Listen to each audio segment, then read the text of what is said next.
Next Level Show. Relax. Hello viewers, welcome to Baraza Media Television. My name is Nyoike and I am the host of the Next Level Show. What is your next level? Today we are excited. Why is that? Because we are at the Montreal Art Center and Museum. Would you like to learn the history of Canada at its authentic way? Look no further. Montreal Art Center and Museum is the place to be. Nevertheless, today we are delighted to have none other than the founder, the owner of Montreal Art Center, who will walk us through how this center was created. Without further ado, please let me invite our guest.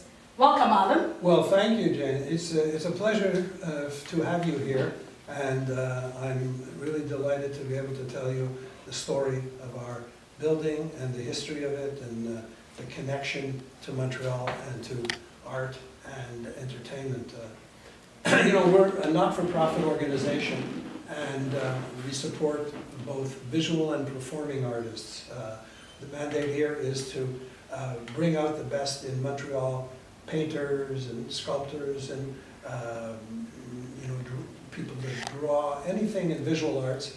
And then on the other side we have performance artists performing here. We have different venues here where we put on shows, 3 different rooms, and we have bands and we have single performers and pop and music and hip hop and everything, all kinds of different music. So it's all about sharing the community for people who are in arts and entertainment. So it's we've been here for 14 years. Very good. Thank you, Allan. So before we go deeper into the conversation, first I want to take this opportunity for welcoming Baraza Media Television to showcase this authentic place that you have. Now, could you kindly start by telling us, where were you born? Where did you grow up? Let's start from there, Allan. Okay, well, it's interesting that you should say that, because that's why I'm so happy that you're here, because I was born in Montreal, and I traveled all over the world, and I found my way back to this neighborhood. When I was a young boy, I was an artist as a young man, and then I was a musician, and I worked in a band which was a rhythm and blues band. Okay. And it was in this area.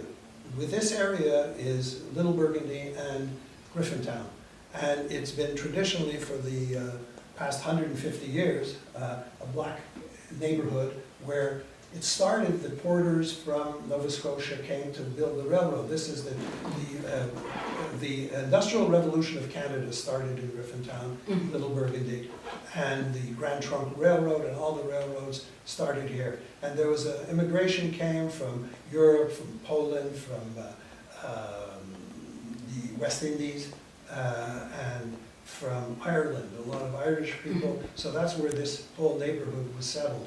But there was a lot of black people that came from the Caribbean, mainly, and they worked on the railroad. And they were porters, and they worked on the trains across Canada. And this dates back to the 1850s. So there was a lot of music and a lot of jazz. And all the great clubs in the 1920s. Montreal was a wide open town. There was a lot of music happening, and a lot of the music was rhythm and blues and jazz, and there was famous nightclubs, and it just went on for many, many years. And I played with this band. We were the Skipper Dean and the Fabulous Fascinations, and Skipper is still playing here. He comes and entertains us once in a while. He's an amazing singer, and so I got out of the music, but I stayed connected to the neighborhood.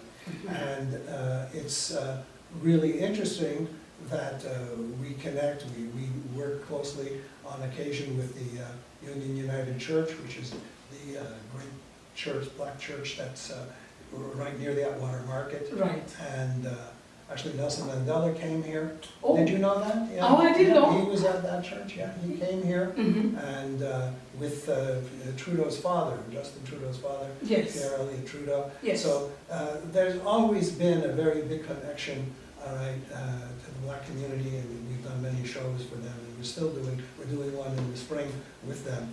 So when I decided to open an art center after spending many years in Europe and in business and different travel business and real estate business, I decided I wanted to create an art center. And then the museum thing came a little after, because we've been fortunate to be granted certain gifts we got from the Grevin Museum, some of the statues that were of the Quebec founders.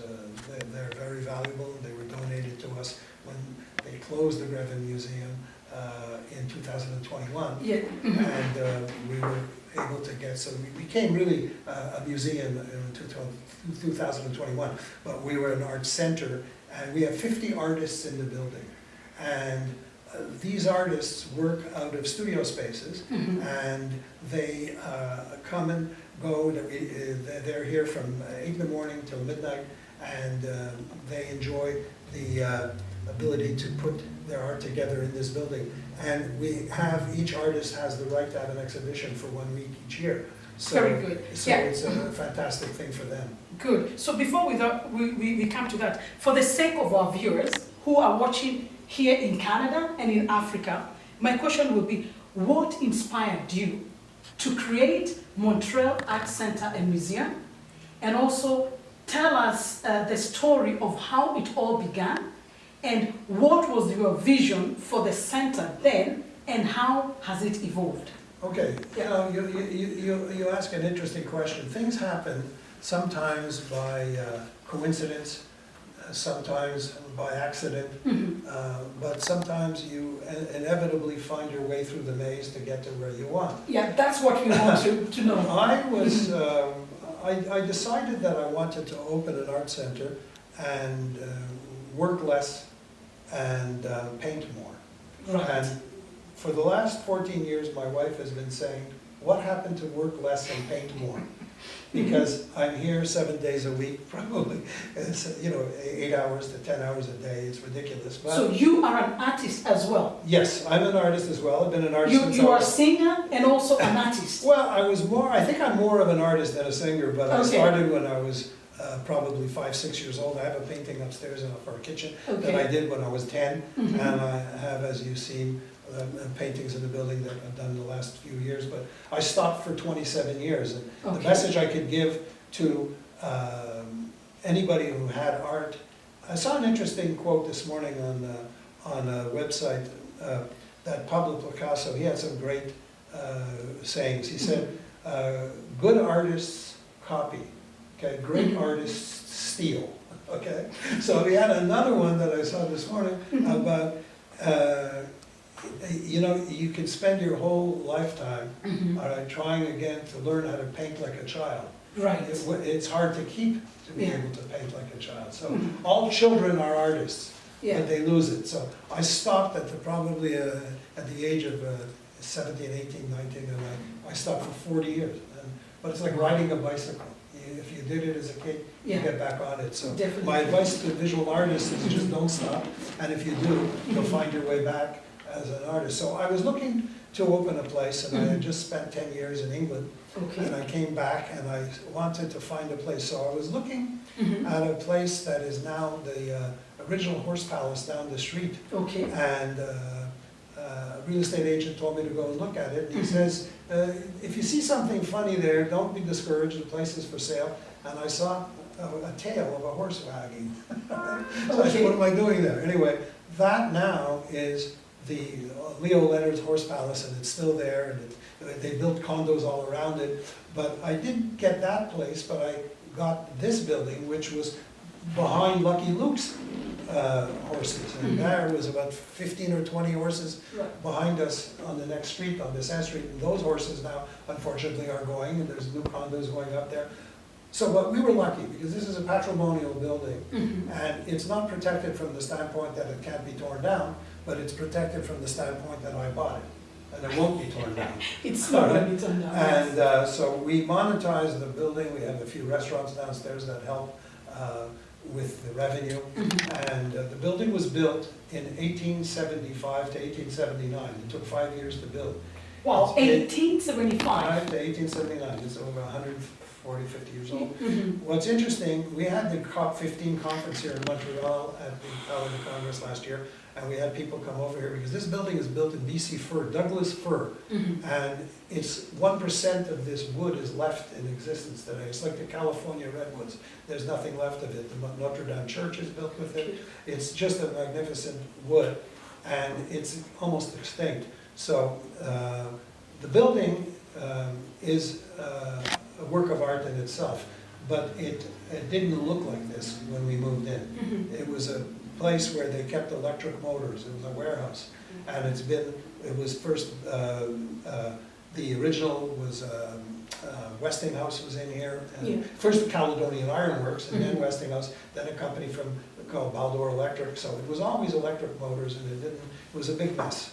So as a matter of fact, when I tell this story often, when I brought my wife here, and I said, I'm going to make an art center here, and there were bats, not mice, bats. Bats. Bats flying downstairs, right? Right. So I said, I'm going to make an art center here, and she says, what are you smoking? And that was before Justin Trudeau made it legal, you know, but I'll say, no, I wasn't smoking anything. I just had a vision, and I thought that this would be a great building. It had, as they say, the bones, you know? It had the character, and it had the potential to be brought back to its 18th century glory, which I think, and I hope everyone that comes here agrees, because I think we did it. It's really a special building. It is. And we make it better every day, and I keep making new rooms. And I always say, you know, the next room, I said, I'm doing this new room, and it's going to be the best one ever. And then it happens to turn out that it is the best one. So I don't get any criticism about that, because we put our effort in. Now we have to outdo ourselves. By every room we do, we have to make it nicer. So that vision that you had, how has it evolved now? Well, I'll tell you, you know, the problem you have is when you have, as an artist, when you paint a painting, the two most exciting times is when you start it and when you finish it, okay? But the problem is that when you finish it, that's followed by a little bit of depression, because you've started it, you've done it, then you've finished it. So now you're saying, wow, it's over. So you have to find a new challenge. That's what's happening here. So I have to keep going. Fortunately, we have a parking lot that is as big as this building, and we're going to build there, and we are able, due to the zoning of the building, we're able to build 4 floors above this building. So I want to expand the museum with 2 more floors. We're talking about some really interesting ideas, perhaps to do an indigenous museum. That would be brilliant. Well, I'll tell you the reason why. Why? People don't realize we have across the street from our building, they're building some condos, but behind that, right on the federal government land, there is an indigenous museum, cemetery, which is sacred ground. Okay? Oh, I didn't know that. Yes, and nobody knows that because they can't build on it because it's protected by the federal government. That's right. And my idea is to build an indigenous museum floor above this and be able to take people down there and to be on the perimeter of it and to talk about That's the a indigenous. brilliant idea. And it's because it's just 30 seconds down the street from our building. I believe that that's something that could be a terrific addition to our building.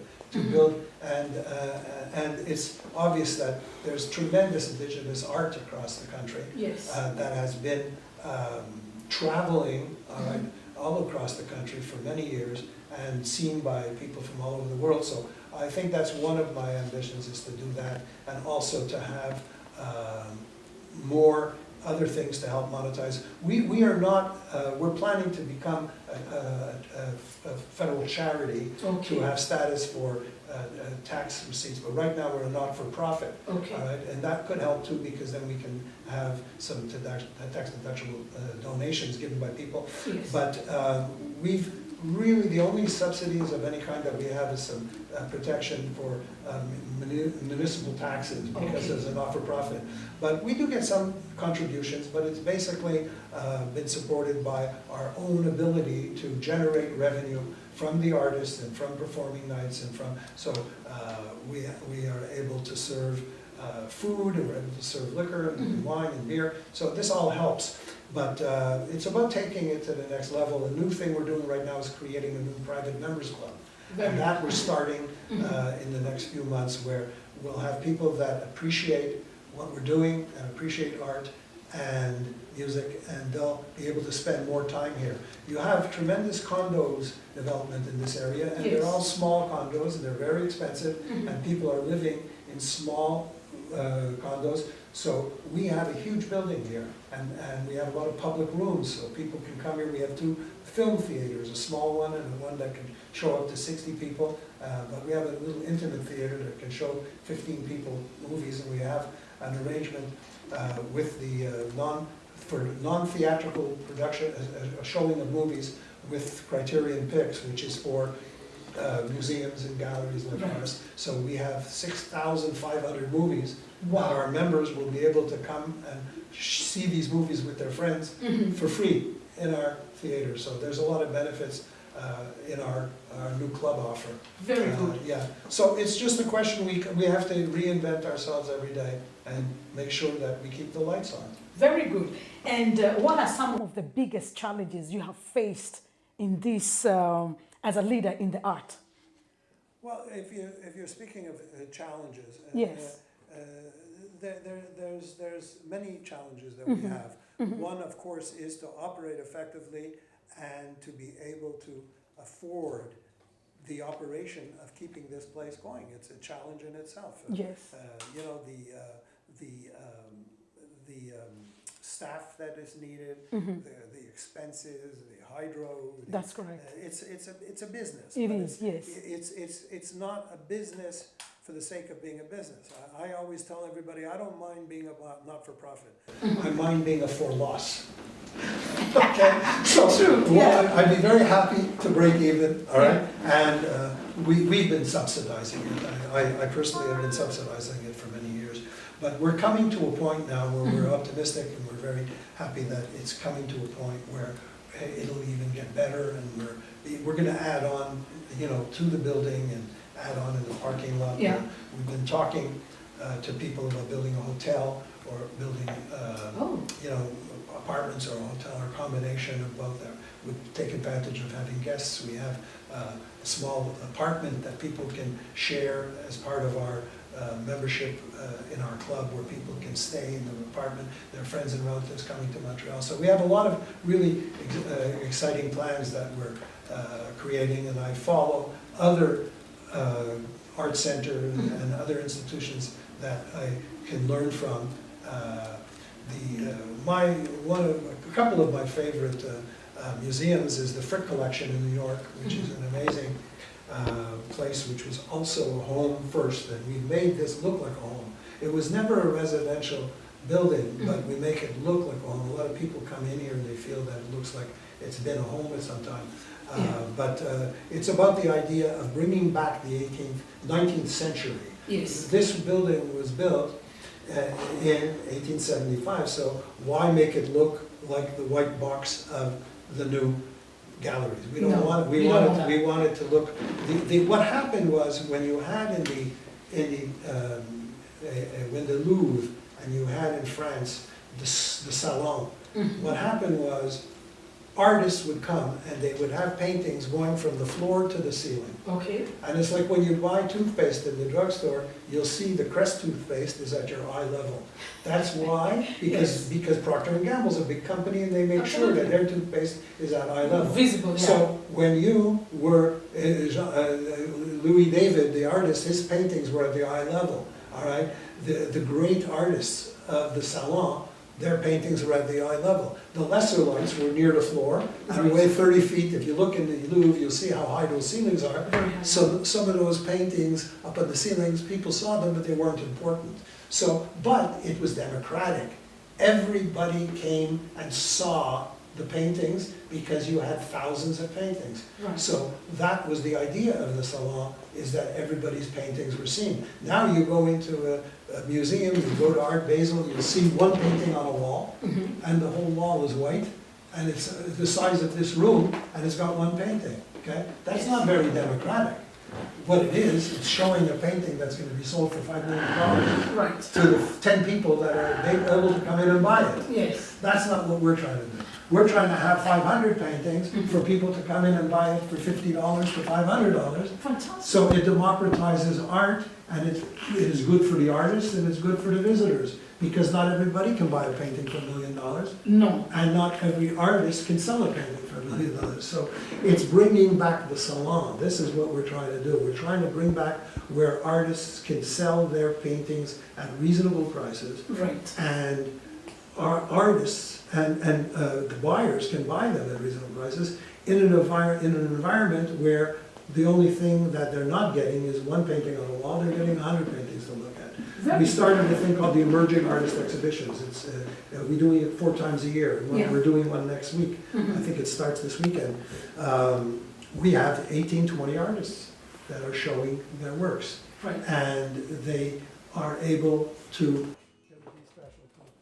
My dear people, please make time to come and see this authentic museum at its best. It's located at Griffinstown, 1844 William Street. Do it, whereas they wouldn't be able to do it because it needs a place like this to give them that opportunity. Absolutely. So that means that, so what separates Montreal Art Center and Museum from other similar art centers like You know, this? Jane, that's a very good question. Okay? Yes. If you look at the McCourt Museum, and you look at the Montreal Museum of Fine Arts, and you look at the Museum Contemporaire, all those big museums, they're in the business of showing art at fairly high levels. They're there to make an exhibition. Yes. There's an exhibition I've been dying to see. I'm going with my wife next week. It's Flemish artists. It ends in a few weeks. Yes. It's beautiful paintings from Yeah. the period of, I think it's 16th, 17th, 18th century, from the Dutch school, right? They bring in exhibitions from great artists, and these are really big artists, established artists that the world wants to see their works. Yes. But who is wanting to see somebody who's living in NDG or in Côte Saint-Luc or in Rosemount that's been painting for 3 years that really would love to have his art or her art being shown? Who is taking care of those people? Okay, that's what we do. We bring an audience and a place for emerging new artists Fantastic. and professional artists. Yes, yes. Both, so that they can have their, an artist that is painting as a hobby artist in Westmount is not going to have their painting shown at the Montreal Museum of Fine Arts. It's not going to happen. It's not their mandate, it's not their business. Those big museums' business is to show the world the greatest art that has been done. And they have curators and they have people that it's their business to decide whose art to show. They're not in the same business as us. Our business is showing the art of everybody that is an artist and wants to be an artist, and let the judgment be from the visitors as to if they like it and if they'll buy it. Very good. So what is a curatorial process? How do you go about it then? Well, we have people that in our emerging artist exhibition. Tristan is a fabulous young man who is in charge of that program, and he'll interview the artists and look at the art. And there is a degree of scrutiny. We also obviously have to have a certain level, but it's not the kind of level that you have to be a known and famous artist. That people come in and they're able to have their works in our different exhibitions.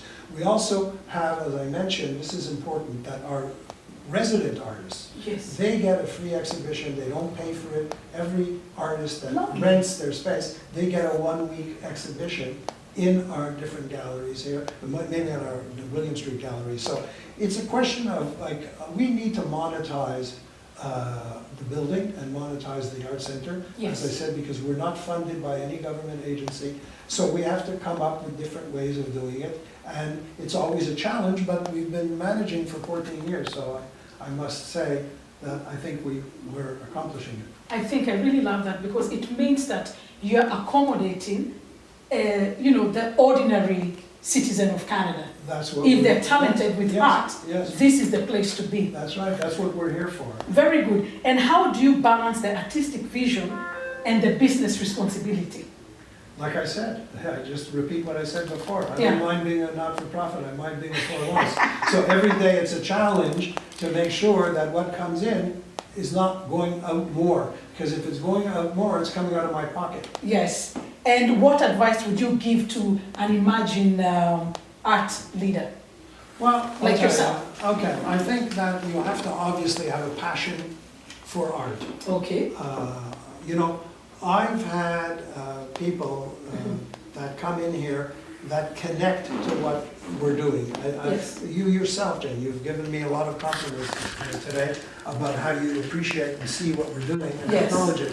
You can have people come in here and they just don't get it. They say, why don't you build condos and tear the building down, So I'm saying I get that too. Yeah. Because you can, you can have people that appreciate from a cultural and from a standpoint of helping the community. But then you can have other people that say, wow, this building is so magnificent and it Yes. should be condos because you're in the biggest condo area in the city, right? Yeah. So it's a question of choices. You have to decide what side you're on. Very true. And what are some of the success stories that you can give us, Allan? Well, we've had, I'll give you a story. This Yeah. is an Go for interesting it. story. Okay? Yeah. He might not appreciate what I'm saying. There's an artist, a singer, his name is Clorel. Have you ever heard of him? Florent? Clorel. He's from, Okay. I think, a black African country. It might have been, I forget, we spoke of different countries. He became very big. He came here and he wanted to do an IP.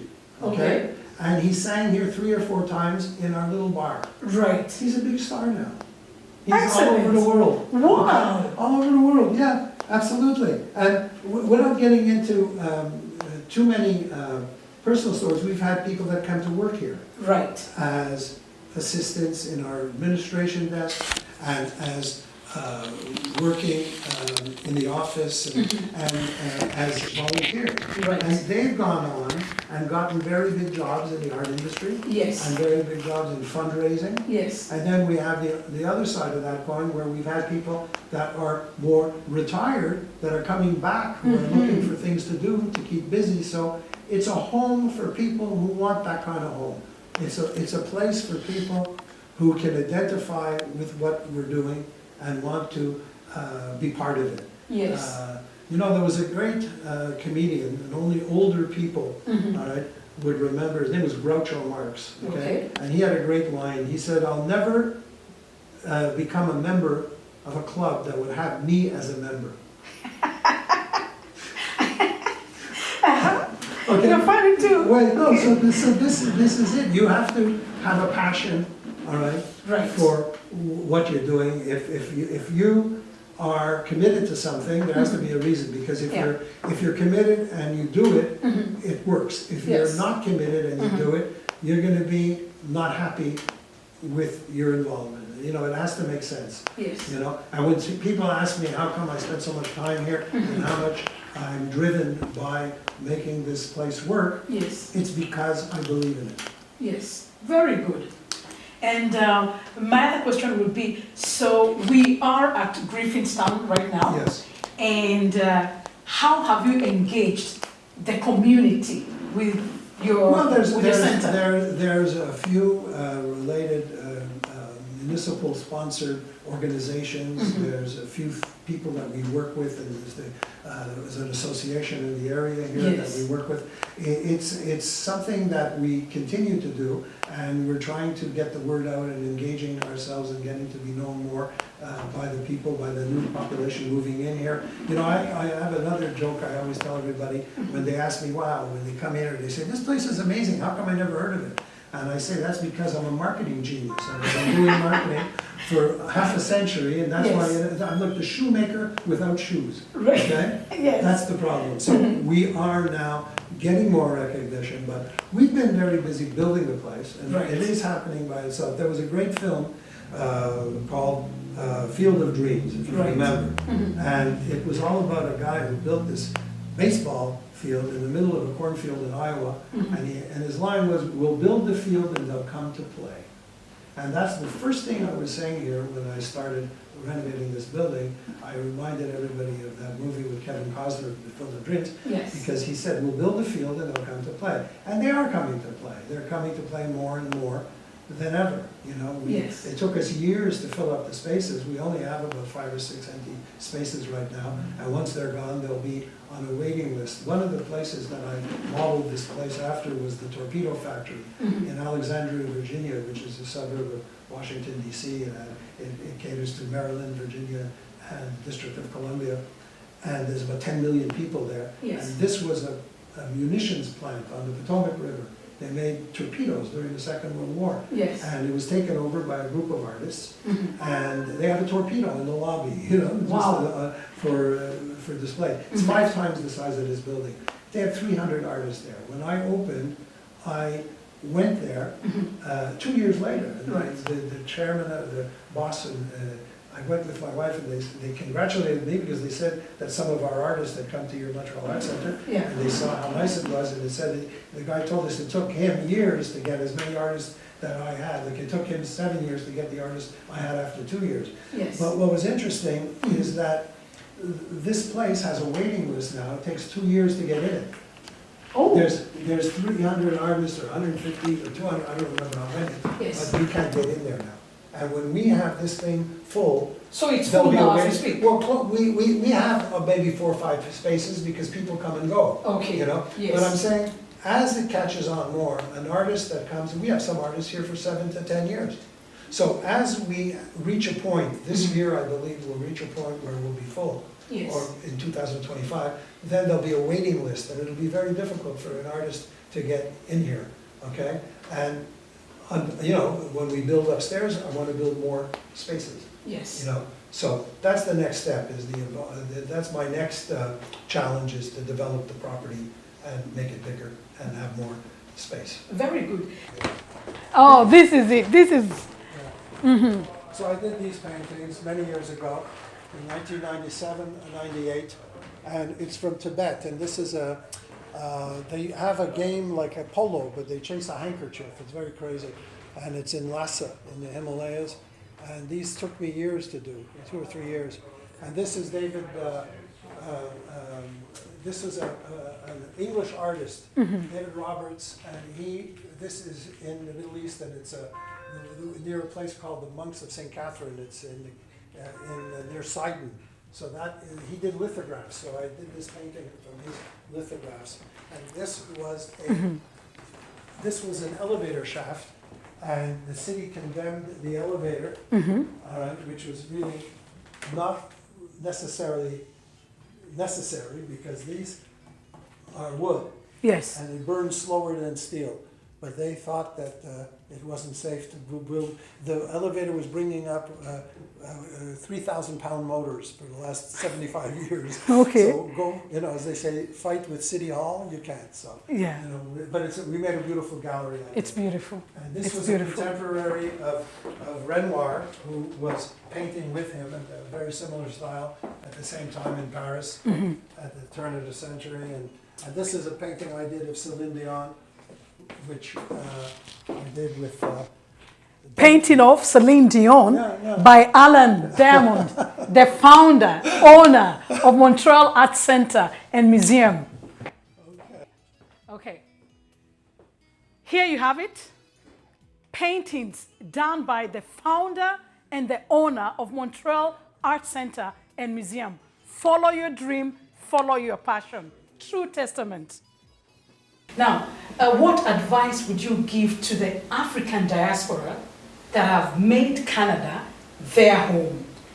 Well, I'll tell you, okay? Everything, like I said, this neighborhood, all right? you work in your community and you work to bring it to others. I went to an event just down the street on Notre Dame, and I said, this area is still a lot of black community here. There was an African restaurant, I forget the name of it. Yes. And it's from your country. Here? Yes, absolutely. It's right on Notre Dame, near Atwater. And Skipper was singing there, okay? And I was called to attend, and I went with a few people. And I discovered this place, and it was a fantastic restaurant, first of all. And it had, and it was from, someone was from Kenya. I think the owner's from Kenya, and the wife is from another African country. I think it's from Congo. Yeah, No, no. Montreal. Right, Or Montreal West. So yeah, it's right now. It's right on right on St. Henry. And the food was fantastic. So we asked the question. The question is, Yes. spread your culture. Spread Okay. your culture. Whatever you do. If we just had a fantastic event here where we had clothing from Newfoundland. It was Yes. knits and wool stuff, right? And it was an amazing event. We had a big fashion show. Yes. And now, Newfoundland is a small part of this country, okay? Okay. But they made a big statement with this show here. They brought all this wonderful fashion, and so whatever culture, whether it's the black community in Montreal, Right. whether it's the Chinese, we have a Chinese artist here that Okay. is teaching Chinese calligraphy, and he's teaching music, right? So whatever is attached to your culture, Yes. bring it out Yes. and promote it in your community, and when you're doing that, it's going to spread to other communities, and that's where you're going to get the word out. Wow, thank you very much. So, what is your parting shot? What is my what? My parting shot? Oh, Yes. Well, okay. I will say that it's the kindness of people like you, Jane, who come and want to tell us to tell our story that gets the word out. Yes, the thing speak to the camera right there, so we want them to see you very yes, clear. yes. The thing that is important for us is that if you're seeing this little story about the Montreal Arts Centre, tell others about it. Share it with other people if it's on going to be on YouTube, because we don't want to be the best kept secret in Griffintown or the best kept secret in Montreal. Yes. We want to have people coming here and to enjoy and to see what we have. We can say, and I say this to everybody, let's let the building do the work for us.